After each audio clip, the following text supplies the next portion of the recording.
मेरा रिश्ता तय हो गया था। मेरे ससुराल वाले एक जॉइंट फैमिली से थे। मेरे ससुराल में मेरे से बड़े 3 जेठानी थी और मेरे देवर के लिए लड़की पसंद कर ली गई थी। मेरे सास के अनुसार दोनों बेटों की शादी एक साथ की जाए। हमारे यहाँ पैसों की कोई कमी न थी, लेकिन मेरे सास ने कहा तो मेरी और मेरे देवर की शादी एक ही मंडप में की गई। मेरी देवरानी का नाम शांति था। वह नॉर्मल शक्ल सूरत की थी और मैं बहुत ज्यादा खूबसूरत थी। एक मंडप में हम दोनों बैठे तो मेरी बहुत ज्यादा तारीफ हो रही थी, लेकिन मेरी देवरानी सब बर्दाश्त करते हुए खामोश बैठी रही। फिर हम विदा होकर मेरे ससुराल आ गए। अभी शादी को कुछ दिन गुजरे थे कि मेरी देवर और देवरानी के झगड़ों की आवाजें आने लगी। वह दोनों जोर शोर से लड़ाई करते। मैंने अपने पति से कहा, तब उन्होंने कहा तुम उन लोगों की लड़ाई में ध्यान ना दो, वह पति पत्नी है, खुद ही निपटा लेंगे। एक दिन जब मैं उनके कमरे के बाहर से जा रही थी, तब मैं अपना नाम सुनकर वहीं रुक गई।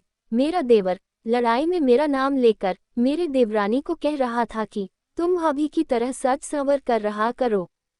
अभी मेरी शादी को 1 साल ही गुजरा था। एक दिन मेरे पति और देवर बाइक से घर वापस आ रहे थे, तब दोनों का एक्सीडेंट हो गया और उस हादसे में मेरे पति चल बसे। मेरे देवर को थोड़ी चोट आई थी, लेकिन वह ठीक है। जब मुझे यह बात पता चली तो मैं बहुत दुखी, बहुत चिल्लाई। मेरी सारी दुनिया उजड़ गई थी। अभी मेरी शादी को 1 साल ही हुआ था कि मेरे ऊपर बेवा का स्टैंप लग गया था। मैंने अपने देवर को बहुत बुरा भला कहा कि तुम्हारी वजह से मेरे पति की जान गई, तुम्हें तो कुछ नहीं हुआ। लेकिन मैंने यह सब गुस्से में कह दिया था। जिसे जब जाना होता है वह चला ही जाता है। फिर धीरे धीरे दिन बीतते गए। मैं अपने माँ के घर नहीं गई। ऐसे भी हमारी जॉइंट फैमिली में सबके चूल्हे अलग अलग हैं। मैं अपने ससुराल में ही रहने लगी।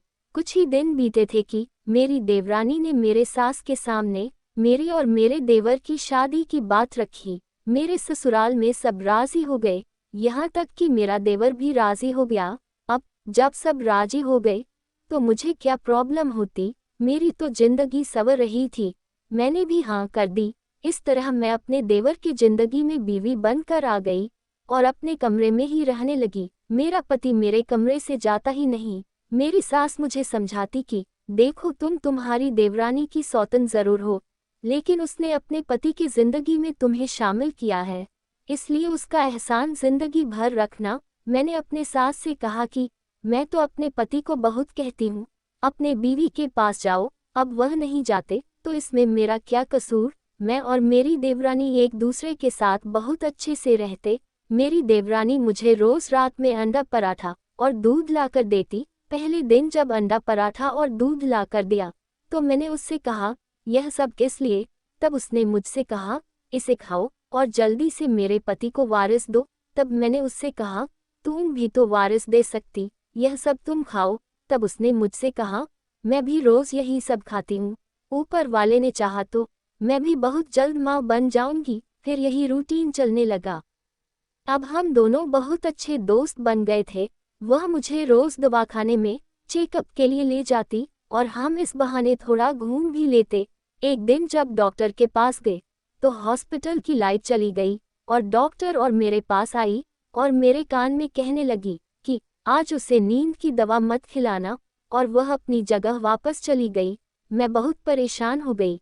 क्या मेरी देवरानी मुझे नींद की दवा खिलाती है? आखिर वह ऐसा क्यों करती है? उसने तो खुश होकर अपने पति की जिंदगी में मुझे शामिल किया। इन सब सवालों के जवाब मुझे ना मिलते। तब मैंने अपने पति से इस बारे में बात की तो मेरे पति ने जो बात मुझे बताए उसे सुनकर मैं दम रह गई। मेरे पति ने कहा कि उसने तुम्हें मेरी जिंदगी में शामिल नहीं किया, बल्कि मैंने उससे कहा कि मेरी शादी तुमसे करवा दे, नहीं तो मैं उससे तलाक ले लूंगा। इस डर से उसने मेरी शादी तुमसे करवा दी। उसे तो तुमसे पहले दिन से ही बहुत ज्यादा नफरत थी। मैं हमेशा तुम्हारी तारीफ उसके सामने किया करता। तुम मुझे पहले दिन से ही बहुत अच्छी लगती और शायद तुम मेरी किस्मत में थी, इसलिए भाई के साथ यह सब हुआ। फिर मैंने अपने पति से कहा लेकिन मुझे नींद की दवा क्यों दी जाती है? तो उन्होंने कहा इसका पता हम डॉक्टर से करेंगे। मैं और मेरे पति डॉक्टर के पास गए और उस डॉक्टर को हमने यूं जाहिर किया जैसे हम अबॉर्शन करवाने आए हैं। तब उस डॉक्टर ने कहा, हाँ मैं कर दूंगी, लेकिन पैसे ज्यादा लगेंगे। हमने उसकी रिकॉर्डिंग की और उसे कहा, अब यह रिकॉर्डिंग हम पुलिस स्टेशन में देंगे। तब वह डॉक्टर हमारे सामने गिड़गिड़ाने लगी, मेरा लाइसेंस रद्द हो जाएगा, ऐसा मत कीजिए। अब मेरे पति ने उससे पूछा कि शांति तुम्हारे पास किस लिए आती है। तब उस डॉक्टर ने बताया कि वह अपनी सौतन को बांझ होने की दवा और स्लो पॉइजन देती है, जिससे उसकी सौतन कभी मां ना बन सके। यह बात सुनकर हम दोनों दंग रह गए। घर जाकर हमने जब शांति और बाकी सब घर वालों को यह सब बताए तो मेरे पति शांति से कहते कि तुम अभी अंकिता से माफी मांगो, नहीं तो मैं तुम्हें तलाक दे दूंगा। तो उस वक्त शांति बहुत ही ढीठाई से कहती है, हाँ दे दो तलाक, वैसे भी मुझे तुम जैसे मर्द के साथ नहीं रहना जो शादी के पहले दिन से ही अपनी भाभी पर नजर रखता है। अब मेरे पति ने उसे तलाक देने से मना कर दिया। फिर शांति ने ही उसकी तरफ से तलाक की अपील की और मेरे पति से तलाक ले ली।